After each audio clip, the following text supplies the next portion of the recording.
Hello all of you little demons, Jules here for WhatCulture.com, back again with another episode of the awesomely named and awfully hosted Tues Your Own Adventure, the weekly medieval themed format where I, the crown Jules of WhatCulture.com, take a list chosen by you. Yes, you the person who's just got over their back injury and twisted their ankle on the first climb back.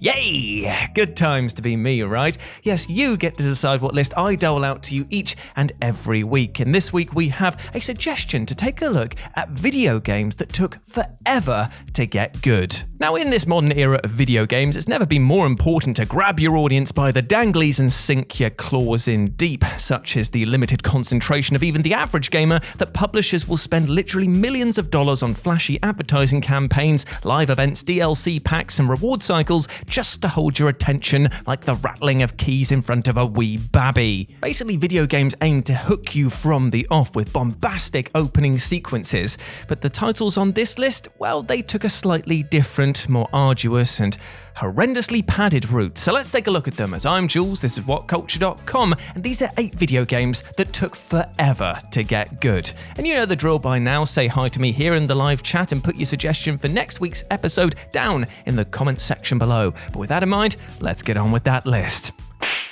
Number 8, No Man's Sky. So we begin this list with a video game that takes the concept of taking forever to get good and absolutely runs with it. Or should that be stumbles with it and then falls face first into dog feces before getting up and just going, I meant to do that, and then while everyone's laughing delivers an incredibly heartfelt speech that moves said audience to tears. Welcome to the mad ride that was No Man's Sky. When originally released, I think it's fair to say that this game was quite the disaster. With enough missing content to fill the bloody Milky Way, an end game that just catapulted you back to the start, and a PR meltdown erupting on launch, you could cook eggs on the heads of fans who'd backed this game from the off, such was their rage. However, while many jettisoned the title into the cold reaches of space, Hello Games took on board this passionate feedback and got to work making things right. Across the next few years, they squirreled away, releasing patch after patch, update after update, until as it stands in 2021, at the time of recording this, No Man's Sky is officially good.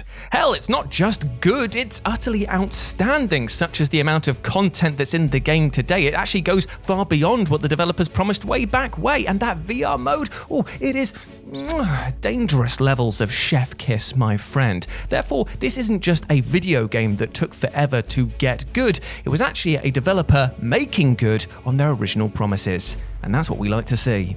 Isn't that right, James? We like to see that here, don't we? We harsh on games a lot, but we like to see that, don't we, James? Don't we, James Dowse? Don't we, James Edward Dowse? Don't we, James McDonald Dowse? Don't we, James Primrose Dowse? Don't know where I was going with that one. As per usual, these jokes just meander, fall off a cliff, and sometimes somebody laughs. Number 7, Final Fantasy XIII. So one of the most aggravating things about Final Fantasy XIII isn't that the central cast are about as appealing as getting a sensual massage from Hellraiser, nor the fact that the plot just disappeared up its own arse quick enough to make Hideo Kojima even raise an eyebrow, or the fact that the auto-battling system that's in this game encourages you not to play the bloody thing.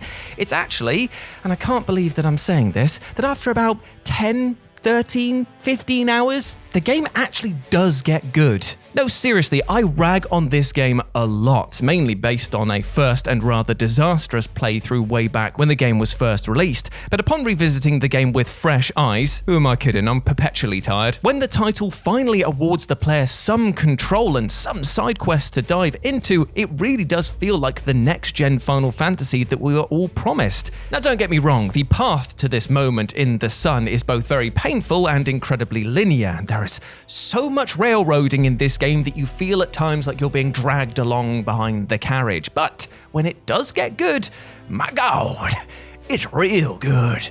Well, I say real good, it's still overall a less than adequate Final Fantasy game, but still, when compared to most other JRPGs, that's still pretty good. Number 6, Demon's Souls. Ooh, baby, I can already feel the laser-like red-eye pinpoint stares from the community just by mentioning this name. But please, Oh, you stink! Just ask for one moment of your time, put down the pitchforks, and let me explain, mate. Because you're probably going, how dare you suggest that Demon's Souls is anything less than utter perfection? It was the first entry into a franchise that made force-feeding glass and washing it down with piping hot piss fun. Even opening the box caused me to cream my loincloth because it was that good, etc, etc, etc. Well, listen up, my strange friend. I'm right there with you. I adore this franchise. I've ventured beyond Yharnam, slain the ancient dragon, and come back for more with all of their titles' respective DLCs. However, what I ask you to do is take a look at the early reviews for Demon's Souls, both critically and from people who bought the title. Now tell me what you see. Yes, that's right. When Demon's Souls was first released in Japan, this game bombed. It bombed so badly, in fact, that Sony wanted nothing to do with it. The janky controls and oppressive difficulty did not find an audience at first, and even Western review outlets that got their hands on it weren't too favourable. It was only months and months after its release did it find a home with gamers abroad, and its slow spread as a cult classic took even longer to reach the mainstream. Therefore, this is a bit of a twist on the title for this entry, because whereas I actually really enjoy the game as it stands, both mechanically, thematically, aesthetically, you have to look at some of the metrics that define it being a good game, aka critical reviews and sales. And in these areas, Demon's Souls took forever to get good. Number 5, Blue Dragon. So Blue Dragon for the Xbox 360 was one hell of a strange experience. It was kind of like a supergroup project because you had legendary manga artist Akira Toriyama teaming up with Hironobu Sakaguchi, aka the creator of Final Fantasy, and they were just like... I'm hoping that James has animated like an explosion with just like RPG like haircuts and swords just flying out of it, because that's what it was like. It was a monumentous explosion of awesomeness. In terms of presentation, this game cannot be faulted, as not only did the characters look utterly charming and silly in all the right ways, but it also gave us the best designed enemy ever, aka the Poo Snake, a coiled of a serpent with wee tiny boots. I mean, just look at this. This Poo Snake here, that's utter perfection. You thought that this guy coming down from the sky, aka Slime Jesus, you thought that he was the be-all and end-all when it came to beautiful designs? No. Poo Snake. Poo Snake, you tried your best to ruin this, didn't you, mate? You thought to yourself, oh, I'll make an enemy that's actually just a big poo. Well, joke's on you, mate. We love a bit of cack. We love a bit of cack here, don't we? Don't we, James Dowes? Don't we, James Maureen Dowes? What is happening? Don't we, James Beefgate Dowes? Don't forget about Beef Gates. Beef Gates is coming for you. He's going to smash you. He's going to punch you right in your schnoz. That's what he's going to do. I'll punch you in that face. Anyway, I am definitely going off topic a little here, because when it came to gameplay, this title absolutely dragged its dirty Poo Snake ass for the better part of 10 hours to really kick into gear. The arduous tutorial system drip-fed players, and the long back and forth journeys felt like padding mere minutes in. I get that the title was going for that long-form epic feel to make our characters' ascent to power feel more gradual, but as a result, it became a chore to play, enforcing the grind from the off, which only started to let up just after the first act closer. As with anything in life, you should always try to put your best foot forward, but here, it kind of looks like Blue Dragon stood in a Poo Snake. You stink. Came back around, didn't it? Came back around.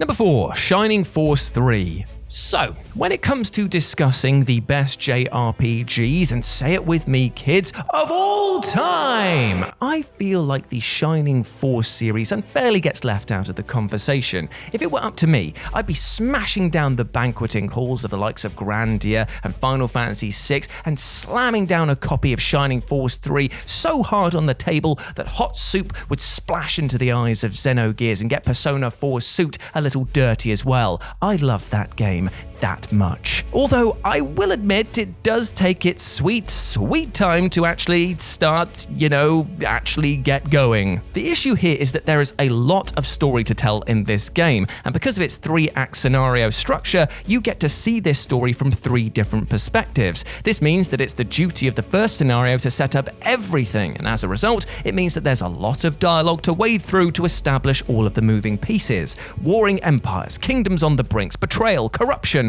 all are excellent to dive into in the second and third act, but in the primary setup, there's a lot of walking and talking. Still, by the time that you get your hands on playing as the awesomely named mercenary Julian, Things are running at full steam, and it's a fantastic game. In fact, it's one of my favorite RPG experiences I've ever played. It's that good, and I recommend that you seek it out. But be prepared for about 5 to 6 hours of pure grind. But it gets good, trust me, it gets good. Number 3, Kingdom Hearts 2. Oh, blimey. Okay, time to talk about Kingdom Hearts 2. So, I like slow-burning experiences, as I've just expressed, but Kingdom Hearts 2 kind of feels like an insult to candles. It takes that long to get going. In fact, getting through the opening sections of Kingdom Hearts 2 feels like you're sailing through a sea made of treacle and your ship's made of bricks. Oh god, just sink in. It goes absolutely nowhere in a rush and hands out its tutorial information at a pace that makes erosion look nippy. Now don't get me wrong, the opening hour or so that this comprises is still engaging from a narrative perspective, but in terms of what the player actually does and has control over, it feels so utterly minimal, almost to the extent that you feel like you're basically moving from cutscene to cutscene. Once things kick into life, Kingdom Hearts 2 is, in my opinion, at least one of the stronger entries in the entire franchise. But these opening sections feel so lackluster by comparison that it's little wonder that people recommend the remix version of this game for the simple fact that you can skip all of the cutscenes in short order, turning what is a veritable slog into something much more manageable. The opening section to this game feels like it was programmed by Beef Gates. You know, that guy who we discussed on last week's episode is the developer term for basically just saying, no, I'm going to strong arm you out of this area of the game. I feel like he's just come along here, slapped me in the face with his big hammy fists and said, no, you're not gonna have fun with this. Not yet anyway. Not until Beef Gates says you can. Because Beef Gates, he's the daddy round here. I don't like Beef Gates, it makes me feel uncomfortable. Number 2, The Witcher 2 Assassins of Kings. So if there is one thing that you would struggle to call the Witcher franchise, it is boring, because at the end of the day, you're pretty much 9 times out of 10 just smashing the face off of some mythical monster or getting strangely aroused by them. Just me on this one?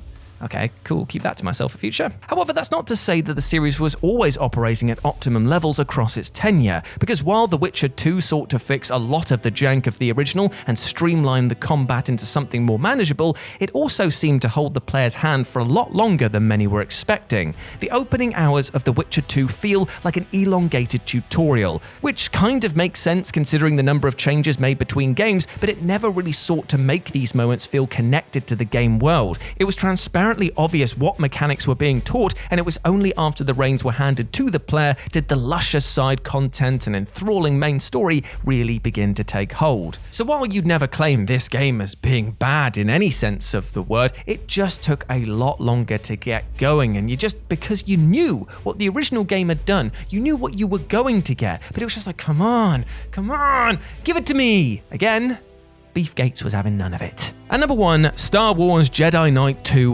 Jedi Outcast. Now, to be honest, this entry might see a few hackles rise on long-time Star Wars fans, as when it comes to placing where the Jedi Knight games are in the pantheon of Star Wars video games, they definitely sit at the top, almost like royalty. However, I want to make it clear from the off here, this sequel is a really, really good game, a truly good game in fact, but it really does tease the player with a power fantasy that it doesn't actually provide until nearly midway through the game. I'm speaking, of course, about the ludicrous force powers that you get access to once you finally walk the light or dark path. And while the run and gun before this is competent, it pales in comparison to the walking tank made of middle fingers that you become in the latter half of the game. Plus, because this is a sequel, we already know what we're going to get in for, but unfortunately now it feels like we're just in a queue, slowly trudging towards what we inevitably will know will be a great thrill ride, but we're just like,